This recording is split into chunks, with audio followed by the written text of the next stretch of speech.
I'm Ken MacDonald, and I'm here with two of the stars of The Spirit Horse Returns. Our project began with a series of events in schools and communities sponsored by the National Arts Centre Music Alive program, the Festival of the Sound, and the Gitchee-de-Win Indigenous Storytellers Festival, discussing and learning about the small Indigenous horses that used to live alongside First Nations throughout the boreal forests of Canada and the United States. These small horses were nearly driven to extinction, but they were preserved by a dedicated group of Indigenous and non-Indigenous people working together.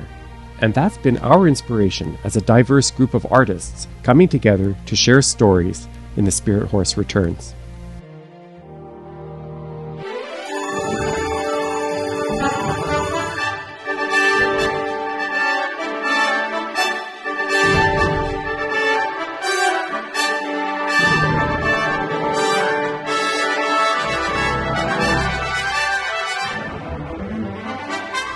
So, after a lively introduction to the orchestra, we meet our two narrators, one who comes from a settler background and one who is Indigenous. Together, we introduce these little horses that are so traditionally important, through stories, songs, and art, some of which is ancient and mysterious, and some that's new and joyful. The projected artwork makes Spirit Horse Returns very suited to providing visually engaging live and live-streamed performances. The educational guide gives expanded context for young learners at every grade level. There are lessons about orchestral music and Indigenous culture, and this opens numerous possibilities for orchestras to invite student musicians and guest artists onto the stage to perform.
The ponies were nearly all destroyed with colonization.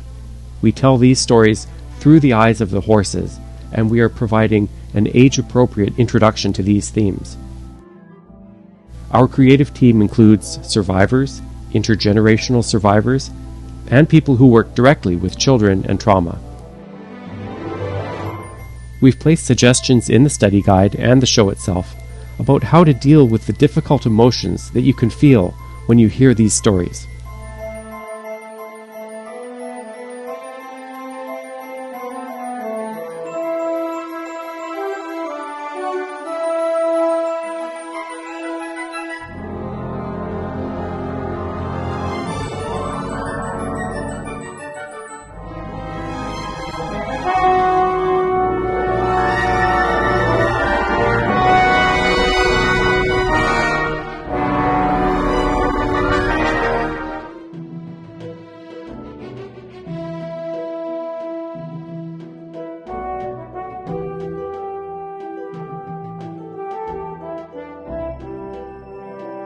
We leave our story with a powerful Anishinaabe prophecy that says it's up to all of us from every nation here on Turtle Island to find a good path forward together and create a good future.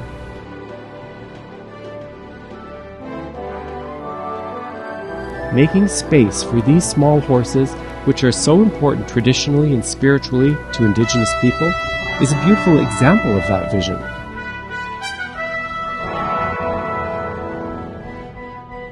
Young audiences will see for themselves the magic that happens when we make space for the spirit horses to return.